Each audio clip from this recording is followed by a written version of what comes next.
하나님께서 임재하시면 나타나는 현상들이 몇 가지가 있죠. 혹시 경험하신 바가 있습니까? 하나님께서 임재하시면 우리는 그런 거 몰라요. 우리는 말씀만 믿고 우리는 기도만 합니다. 그렇게 할 수도 있는데 하나님께서 임재하시면 나타나는 현상들이 있습니다.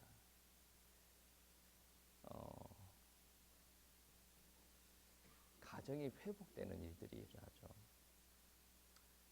여러분 아시다시피 야곱이 삼촌 집에 갔다가 하나님께서 다시 집으로 내려가라고 했을 때 형이랑 이제 심각한 상황에 놓이게 되지 않습니까?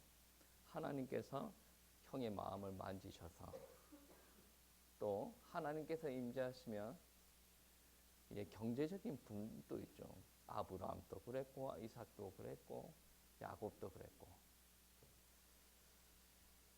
여러분 다 아시는 역대상에 보시면 언약궤가 이제 예루살렘으로 올라오다가 우사가 죽고 나서 언약궤 이동을 스톱시켰어요. 그리고 나서 오베데돔 집에 이제 모시게 되는데 그때도 여호와께서 그 집에 임재하심으로 능력이 드러나는 일들이 벌어지죠. 이런 우리가 원하고 우리가 바라는 일들만 일어나는 것이 아니라 자연적인 현상도 일어납니다. 어떤 자연적인 현상이 일어납니까? 창세기 3장 말씀 보시면 아담과 하와가 원죄를 범하고 나서 하나님께서 에덴 동산에 거니시는데 어떻게 거니신다라고 하셨는지 기억하십니까? 걸어서 걸어서 거니시겠지요. 성경 말씀에 어떻게 기록하고 있냐면 그날에 바람이 불매 동산에 거니시니 여호와의 소리가 들렸다. 바람이 불매. 우리가 망각할 수 있는 부분들인데 하나님께서 등장하실 때 바람이 불었다. 우리가 이 소리는 자주 들었지 않습니까? 사도행전 2장 말씀에 호련히 하늘로부터 바람 같은 소리가 있어. 성령께서 임재하실 때 바람이 부는 일들이 있어요. 사람들이 자기 중심적으로 사고하고 자기가 보고 싶은 것만 봐서 그렇지 많은 이게 자연 환경과 많은 이제 우리 주변의 상황을 바라보면 하나님의 역사를 목도할 수 있는 부분들이 있습니다. 분명히 바람이 불었다라고 이야기하죠. 그리고 구약 성경에서도 어떤 이야기가 나오냐면 바람만 부는 게 아니에요.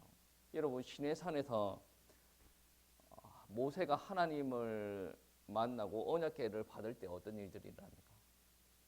다른 사람들이 그 산을 볼 때 구름이 가득하였다. 구름이 가득하였다. 구름이 많은데 하나님이 있다 이 말이 아니죠. 하나님께서 임재하실 때 구름이 가득한 현상도 드러나더라. 에스겔에는 어떤 일들이 일어납니까? 하나님께서 에스겔을 부르시고 선지자를 세울 때 그때도 구름이 가득하였다. 폭풍이 몰아쳤다. 그리고 나서 빛이 번쩍번쩍하였다. 여러분 한번 생각해 보세요. 구름이 다 막고 있어요. 그런데 거기서 하나님께서 보여주신 빛이 번쩍번쩍하면 구름 밖에서는 어때요? 빛이 그 구름 사이로 막 새어나오는 모습이 보이지 않습니까? 저 하나님이다. 그게 아니고 하나님께서 임재하실 때 그러한 현상도 드러나더라 라는 것을 두고 이야기하는 거죠. 우리가 보고 싶은 것만 보면 이 성경 구절이 아무 의미가 없어요.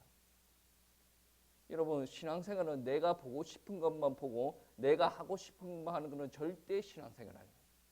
여러분이 하나님이실 때만 그렇게 하는 거예요. 여러분 하나님 아니지 않습니까? 저도 하나님 아니고 여러분도 하나님 아니고. 그래도 뭐 재미가 있어야 되지 않습니까?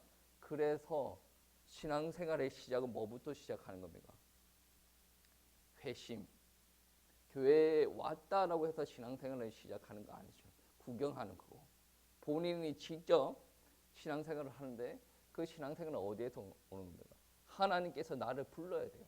하나님께서 나의 영혼에 생명을 부어주시고 내 영혼이 하나님의 손에 붙들림 받아야 됩니다. 그때부터 신앙생활이 재미가 있는 거예요. 다윗이 언약궤 들어올 때 춤을 춥니다.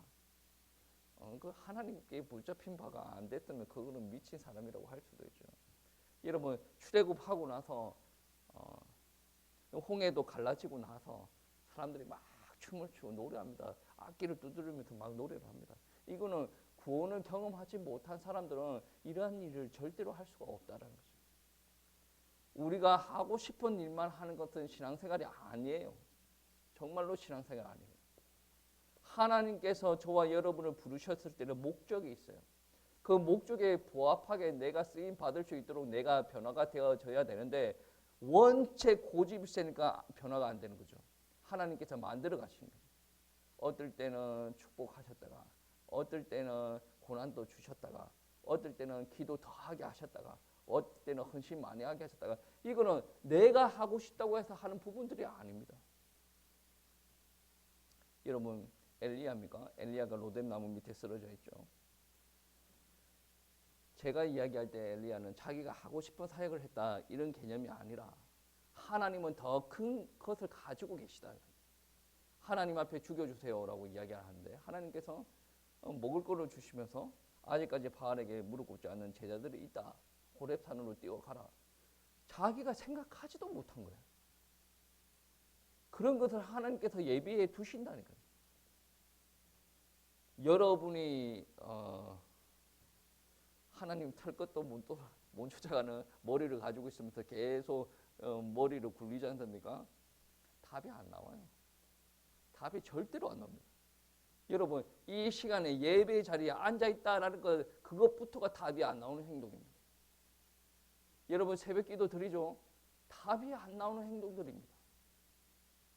왜 새벽에 자야지 뭐하러 나와가지고 새벽기도를 드리고 앉아있냐.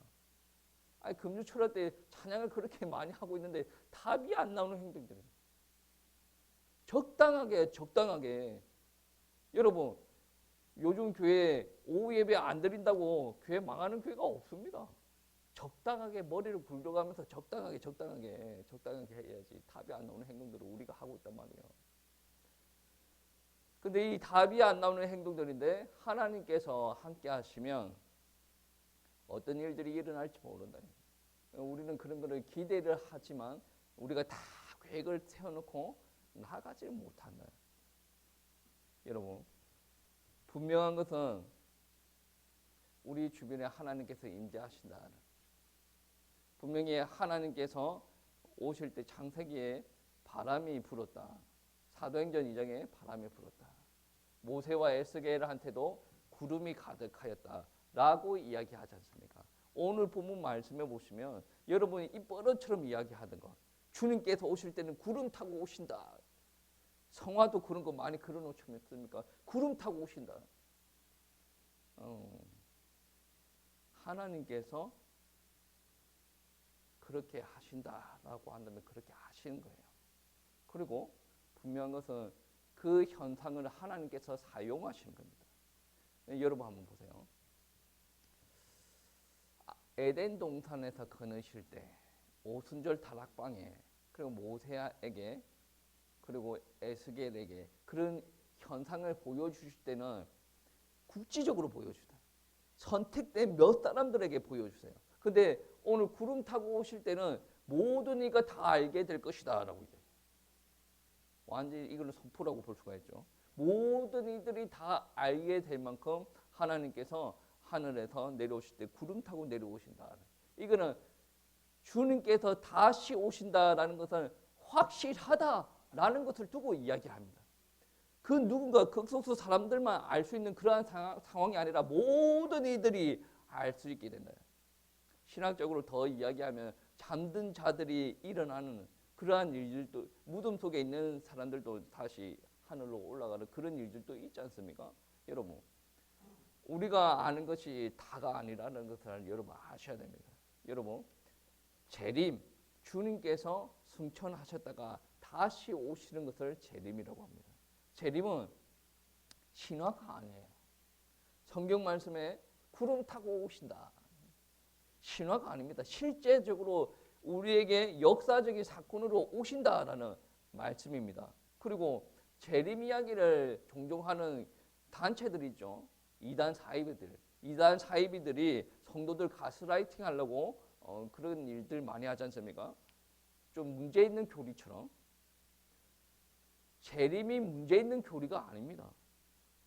그들이 자기네들이 원하는 것을 착취하려고 자기가 원하는 교리로 만든 것이죠. 재림의 교리는 잘못된 교리가 아닙니다. 성경적으로 이야기하는 재림은 하나님의 약속이다라는 거죠.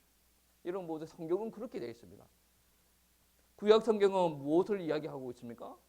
예수님께서 오실 것이다. 구약 성경을 이야기하고 있어요.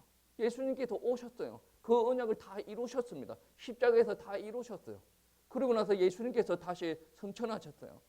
그리고 예수님께서 말씀하실 때 다시 올 것이다. 그래서 하나님의 언약을 믿는 사람들은 어떻게 하라고 합니까?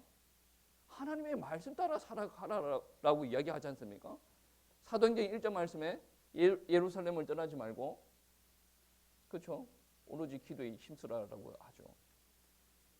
우리가 원하는 대로 사는 것이 신앙생활이 아니라 그분이 원하시는 대로 사는 게 신앙생활이에요. 그러면 우리가 주님께서 재림하실 게 확실한데 우리는 재림을 기대하는 우리는 무엇을 기대하고 살아야 됩니까? 어느 정도 긴장감은 있어야 됩니다. 그러면서 소망을 품고 살아야 됩니다. 재림을 이야기하는 사람들 중에 그게 불확실한데 막 이야기하는 사람들 있지 않습니까? 확실하죠. 오는 시점이 우리가 느끼기에 불확실한 거고 오시는 것은 확실한 거예요. 여러분 여기에 경고해줘야 돼요. 제가 사모님한테 어떤 이야기를 했냐면 이제 헬스장 또 끝나는 날이고 다음 주에도 손님이 오고 12월 달에도 아는 사람 목사 안수가 있고 그래서 왔다 갔다 많이 해야 되는데 이번 달에는 헬스장 쉬어야겠다. 여러 가지 이유가 있겠죠. 여러 가지 이유가 있는데 그 중에 이유가 하나가 뭐냐면 힘들어. 그냥 좀 쉬었으면 좋겠다. 근데 정말 좋아하는 사람은 어때요?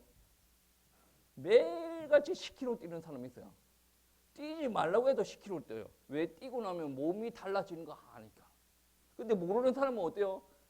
1년 내내 있어도 1년 365일 중에 10km 한 번도 안 뛰는. 뛰기가 귀찮아요. 뛰기가 귀찮은 사람들한테는 뭐가 있습니까? 변명이 많아. 내가 시간이 없고 내 무릎이 아프고 내가 또 뛰려고 하니까 날씨가 또 추워져가지고 감기 들고 뭐 이유가 많아요. 근데 정말로 좋아하는 사람들은 그게 곧 이유예요. 날씨가 추워지면 찬바람이 배에 들어오는 것이 너무 짜릿한 것 같아요. 눈이 내리면 하기 싫은 사람들은 그게 안 뛰어야 될 이유예요. 그런데 눈 내리는 것을 바라보면서 러닝을 하는 게 너무 좋다는 거죠. 하나님을 믿는 것도 그거예요. 예배 드려야 되지 않습니까? 누가 이야기합니다. 어떤 사람들은 안 드려야 될 이유만 이야기를 해요. 왜? 재미가 없거든. 그냥 예배 시간은 버티는 것이 버티는 시간. 정말로 일주일 동안 정말 말씀 중심으로 사는 사람들은 어떤 줄 아십니까? 예배 드리는 시간이 정말 살아서 역사하는 시간. 하나님께서 나한테 위로하는 시간. 분명히 이 목사님은 위로하지 않았어요. 근데 말씀을 통해서 내가 위로를 받는다. 이거를 경험하지 못하니까 예배 시간이 너무 졸리는 시간, 따분한 시간이 되다는 거죠. 이거를 경험하면 어떻습니까? 계속 예배를 드리고 싶어요. 찬양할 때 회복되는 것을 경험합니다. 그러면 조금 피곤하다고 안 드리고 막 그럽니까? 아니죠. 우리가 육을 가지고 있기 때문에 그런 부분을 이해를 하지만 그런 일들이 자꾸 일어난다라는 것은 우리가 영적인 싸움에서 지고 있다라는 것을 이야기를 하는 겁니다. 여러분, 신앙생활은 그래요. 뭐를 아는 사람이 목숨을 걸고 죽는지 사는지 모르고 가는 거죠. 바울이 그랬지 않습니까? 죽는지 사는지 모르고 막 전도하러 다녀요. 아브라함도 죽는지 사는지 자기 새끼 막 재물 바치고. 다윗은 어떻게 됩니까? 나라가 어떻게 되는지 그런 거 상관 안 하고 있어요. 그냥 하나님 중심. 그것만 바라보고 가는 사람. 그런데 기타 등등의 여러 가지가 많이 보이지 않습니까? 그러면 변명거리가 많이 생겨요. 그러면 그 말은 곧 무엇을 반증합니까? 하나님보다 크게 보이는 게 많다는 거죠. 변명거리가 많은 거죠. 분명한 것은 우리가 재림을 대할 때 어떻게 대해야 됩니까? 언제 옵니까? 여기에 대해서 묻는 사람은 어떤 성향을 가지고 있는 줄 아십니까? 재림이 명확해야 내가 준비할 거 아니냐 이런 개념이거든요. 재림 준비하는 게 재미가 없는 거예요. 좀 1년 정도 뭐 교회를 떠나서 좀 놀다가 내가 하고 싶은 거 좀 하다가 뭐 세상적으로 이렇게 좀 놀다가 재림할 때가 한 달 정도 남았어. 그럼 한 달 정도 금식 기도하고 기다릴까? 이런 중에 벼락치기 하고자 하는 이런 중에 재림을 기다리는 게 재미가 없어요. 무슨 말이에요? 내 안에 들어있는 성령님과 지금 동행을 못하고 있다는 개념입니다. 그런데 재림을 기다리는 게 즐거워요. 내가 이 땅에서 살아가는 게 너무 힘들어요. 근데 재림의 약속을 받았습니다. 아니 너무 그 소망 안에서 내가 즐겁고 재미난 거예요. 다른 사람은 몰라요. 다른 모르는 사람들은 계속 육의 것만 따라갑니다. 나도 먹고 살려고 육의 일을 하는데 이 육의 일을 통해서 또 하나님의 일도 합니다. 얼마나 재미난지 몰라요. 이거 없으면 사람들 안에 감사도 없고 기쁨도 없고 그냥 육적으로 고통만 감수를 한다는 거예요. 우리 신앙은 그래서 어떻게 해야 됩니까? 언제 오셔도 나는 오케이다. 오늘 오셔도 오케이. 1000년 뒤에 오셔도 오케이. 우리는 이런 신앙을 가지고 하루하루 살아도 힘들 수도 있어요. 어떻게 삶이 다 화평합니까? 그 힘듦 안에서 무엇을 발견합니까? 하나님이 주신 소망을 발견합니다. 감사하고 기쁘고 상황이 나를 감사하게 만드는 거 아니죠. 내가 하나님의 언약을 제대로 붙잡았을 때 5절 말씀에 그렇게 했죠. 신앙의 뿌리가 기억이 되어야 됩니다. 언약의 말씀이 기억이 되어야 돼요. 그 기억이 되면 신앙의 열매를 맺히는데 그 맺히는 열매 중에 하나가 감사가 될 수 있어요. 삶으로 드러나는 것. 여러분 신앙생활 할 때 그거 들어봤어. 그거에 중요한 겁니다. 알아야죠. 근데 그거 아는 게 신앙생활을 잘하는 게 아니에요. 아는 대로 살아봐야 돼요. 살아보지 못하면 그 사람들을 두고 신앙인이라고 하지 않습니다. 이스라엘 백성들 하나님의 율법을 다 알아요. 그런데 그거 무시하고 자기가 하고 싶은 거 하고 살아요. 하나님께서 진노하시죠. 여러분 교회 다닌다고 하나님께서 여러분을 향해서 진노 안 하십니까? 진노하세요. 이거 무서워서 신앙생활을 똑바로 해야지. 저는 그것도 좀 안타깝다고 생각해요. 하나님이 무서워서 그렇게 합니까? 이거는 어떻게 보면 사춘기 신앙이에요. 사춘기.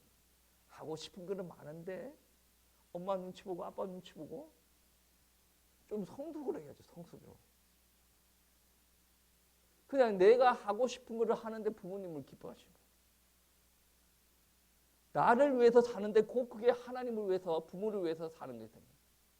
좀 성숙을 해야 된다는 거죠. 언제까지 주변 사람들 눈치를 보고 신앙생활을 할 겁니까? 주변 사람이 하나님 앞에 모셔다 줍니까? 아니에요. 하나님께서 여러분을 구원하십니다. 성육신하시고 예수님께서 십자가에서 사역을 이루셨을 때 그 일들을 초림에서 일어났던 사건이라 그러죠. 처음 이 땅에 오셨다. 그때 구원을 시작하셨습니다.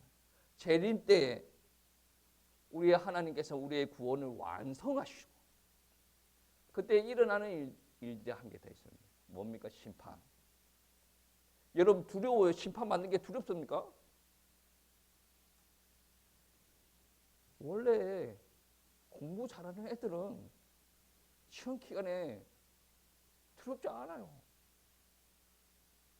시험 기간을 두려워하지 않는 사람이 누구가 있어요? 공부 포기하는 애들이랑 공부 잘하는 애들. 어중간한 애들이 발발발발 떨고 그래요. 저와 여러분은 항상 어중간했지 않습니까? 발발발발. 신앙생활을 어중간하게 하면 안 된다. 그래야 재림 오면 나는 천국 갈까? 천국 못 갈 것 같아요. 제가 작년에 그러한 질문을 받았어요. 누가 그런 이야기를 하더라고. 야, 이 말세야 말세. 이런 현상이 일어나는 거 보면 말세야. 정말로 하나님이 주님께서 재림하실 그때가 다 다가오는 것 같아. 그러면서 저한테 물어보더라고. 목사는 지금 재림해도 괜찮겠나? 뭐 물어보더라고. 내가 웃으면서 괜찮아. 오늘 재림한다고 내가 뭐 잘못된 게 있을 것 같습니까? 대놓고 그랬어. 근데 제가 제 기준치에 만족하게 신앙생활을 한다는 개념이 아니에요. 왜냐하면 하나님께서 무엇까지 원하시는지 알아요. 나는 그렇게 못 살고 있어. 그러면 그 기준치에 부합을 못해. 그럼 어떻게 합니까? 하나님께서 원하시는 대로 완벽하게 못 살고 있는 거예요. 그러나 나는 그렇게 살려고 발버둥 치고 살고 있단 말이에요. 우리가 거룩한 성인입니까? 하나님은 아니죠. 하나님의 뜻에 맞추려서 그렇게 해서 발버둥 치고 살고 있단 말이에요. 그래서 자고 있을 때 주님께서 오시든 100년 뒤에 오시든 상관이 없어요. 재림을 어중간하게 신앙생활하는 사람들은 재림을 두려워해요. 혹시나. 여러분 신앙생활이 그렇게 떳떳하지 못합니까? 지금 완벽하게 신앙생활 하세요. 이 개념이 아니지 않습니까? 다 실수할 수 있습니다. 완벽하지 않아도 됩니다. 그런데 내 중심이 어디를 향하고 있습니까? 주님을 향하고 있고 주님의 재림을 바라보는 신앙이고 그리고 내가 하고 싶은 대로 말을 하고 내가 하고 싶은 대로 행동하면서 이렇게 신앙생활을 하는 것이 아니라 내가 이렇게 행동을 했는데 하나님께서 기뻐하실까? 계속 점검을 하는 거죠. 이번 한 주는 어떻게 신앙생활을 할까? 하나님께서 강대서 말씀에서 어떤 말씀을 주셨지? 감사를 순종으로 한번 드러내볼까? 그러면 감사로 순종으로 어떻게 드러내볼까? 한번 이게 내가 가지고 있는 거 하나하나 나눠서 이렇게 한번 해볼까? 이 정도가 돼도 하나님께서 기뻐하시는 신앙생활. 하다가 실패하고 넘어질 수도 있습니다. 도전 자체를 안 하는 것을 두고 위험한 신앙. 나는 이거 하지 않아도 돼. 나는 구원받았어. 그런데 재림 이야기 나면 발발발 뜬다는 거야. 여러분이 할 수 있는 최대한의 것을 최대한의 순종으로 한번 하세요. 넘어져도 됩니다. 넘어지면 부족한 것을 인정을 하세요. 제가 주일학교 선생님들한테도 그러한 이야기를 했는데 요즘 박사님들 이야기 듣는 것 중에 인지심리학의 이야기를 듣고 있어요. 물론 이거를 바로 신학에 접목시키는 그런 문제가 있는데 인지심리학 계속 듣고 있어요. 박사님들 두 분을 딱 선택해서 계속 듣고 있어요.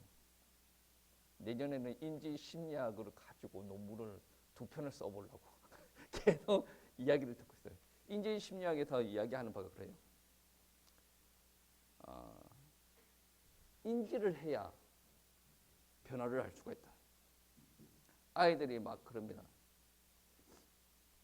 애들 만약 영어 문제를 풀었는데 몇 개 틀렸어.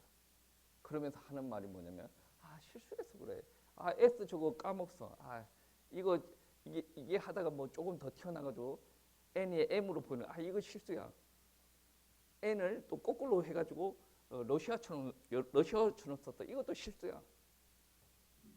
그거는 걔는 발전할 가능성이 없는 거예요. 인지를 해야죠. 내가 실력이 부족해서 틀렸다. 정말 실력 있는 사람들은 어떻게 하는 줄 아십니까? 자다가 이거 써도 맞아요. 근데 집중을 하고 썼어요. 근데 실수를 해서 틀렸어. 그건 실력이야. 아니에요. 제가 이 이야기를 우리 딸내미들한테 얼마나 원성을 우리 딸내미들은 실수로 이거 틀렸다 막 그런 이야기를 하더라고. 지나가다가 실력이야.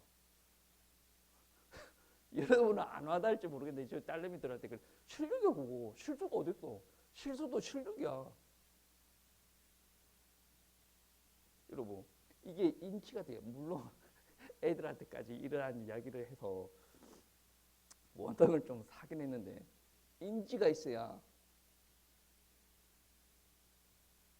회복이 있는 거야. 다 그럴 수도 있지. 사람 살다 보면 다 그럴 수도 있지. 우르르 그래 다 듣고 넘어가. 회복이 안 돼. 우리는 사랑으로 덮어주고 세워주고 해야 됩니다. 그런데 망각하지 말아야 될 부분은 뭡니까? 내가 잘못한 부분을 수정을 해 나가야 됩니다. 수정을 해 나가려면 무엇이 있어야 됩니까?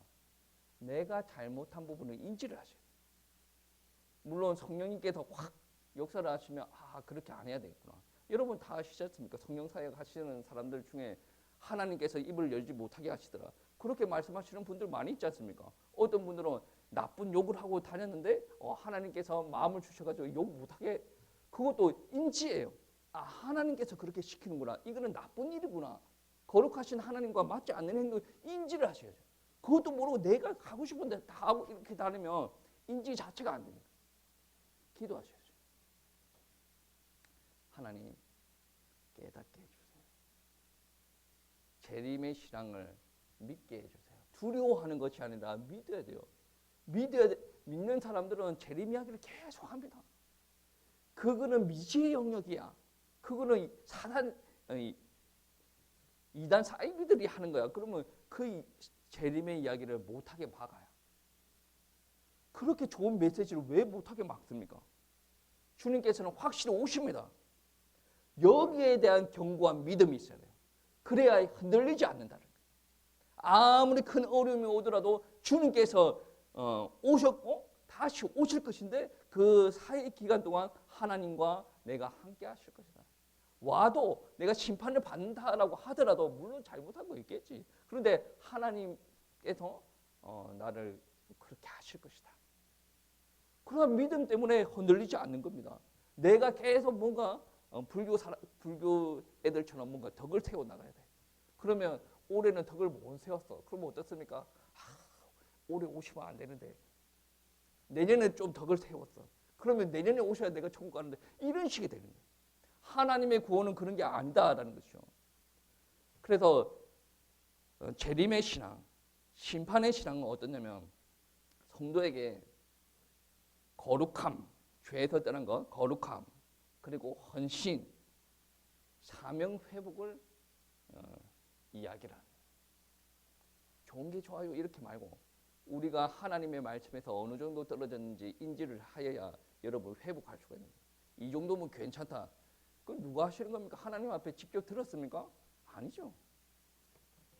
성령님 앞에 계속 깨닫게 해주셔야 돼. 해달라고 해야 됩니다. 내가 하는 행동이 정말로 하나님을 기쁘게 하는 행동이 맞습니까? 이렇게 했는데 내 선에서는 최선을 다했는데 하나님께서 더 기쁘시려면 내가 어떻게 하는 게 맞습니까? 그게 정상 아니겠습니까? 관계가 온전한 관계면 그런 것을 믿을 수가 있는 거예요. 여러분 반드시 기억하시기 바랍니다. 주님께서는 반드시 오십니다. 그래서 우리의 신앙은 언제 오는가를 묻는 게 우리 신앙의 목적이 되는 것이 아니라 내가 주님께서 오실 때를 준비했는가가 중요한 메시지예요. 오늘도 준비한 모습, 내일도 준비한 모습, 모레도 준비한 모습. 그래서 신앙생활 성경에서는 어떤 이야기를 자주 씁니까? 깨어있으라. 깨어있으라. 잠도 안 자는 겁니까? 그런 개념이 아니에요. 영적으로 깨어있으라. 깨어있는 사람이 정말로 재림을 기다리는 신앙이다. 재림은 두려움이 아니에요. 재림은 소망입니다. 사명에 힘을 줍니다. 그리고 우리에게 확신도 줍니다. 이 신앙 가지시고 회복하시길 바랍니다. 여러분 진짜 한번 이 말씀 가지고 한번 기도 한번 해보세요. 재림 가지고 어떻게 기도합니까? 말씀은 묵상을 한번 해보세요. 힘이 안 나는가 나는가. 요즘 우리들은 너무 휙휙휙휙 지나가는 매스컴을 바라보고 있어요. 요즘 쇼폼 휙 지나가 몇 초 안에 다 지나가. 그러니까 묵상이 안 돼. 말씀을 깊이 묵상을 하셔야 돼요. 기도할 때도 깊이 하는 훈련을 해야 돼요. 요즘 너무 재미난 게 많아요. TV 틀면 노래 이렇게 하고 재미나 재미없으면 바로 넘겨 탁탁탁. 그러니까 맨날 1년 365일 재미난 거에 쩔어져 있어요. 근데 하나님의 말씀은 꿀송이보다 달다라고 하는데 바로 딱 봤을 때 재미나지가 않아. 어느 정도 따분한 시간들을 조금 겪었다가 조금 그때 재미난 겁니다. 그러니까 핸드폰에 빠져들어 있는 애들이 하나님의 역사가 재미난 거 이거 알 수 있겠습니까? 제가 요즘에 생각하는 게 그거예요. 애들이 목사를 보면 어떻게 생각할까? 정말 재미없이 사는 사람? 왜? 세상이 너무 재미는 핸드폰만 있으면 아무도 없었대. 근데 목사는 핸드폰 하는 시간도 제한되고 뭐 이렇게 해야 되고 저렇게 해야 되고 그게 기준이 아니죠. 제가 볼 때는 그런 애들이 더 안타까운 거죠. 그런 재미도 보는 게 나쁘지가 않은데 문제가 뭐냐면 하나님으로부터 오는 재미를 맛보기 전에 세상적인 것 재미부터 보면 돌아오기가 쉽지 않다. 그래서 예배 시간만큼이라도 깊이 묵상을 하고 집중해서 듣고 그 가지고 기도 한번 해보세요. 기도할 게 없으면 재림 맞습니까? 그거라도 기도해. 여러분 이때까지 그런 기도 해봤습니까? 주님께서 다시 오는 거 맞습니까? 주님께서 손오공입니까? 그런다고 다시 오는 거 맞아요? 아니 기도가 어이가 없잖아요. 그런 기도라도 해봤냐는 거죠. 그런 기도라도 하시고 재림신앙 안에서 큰 확신을 품으시고 한 주 동안 승리하시길 축복합니다.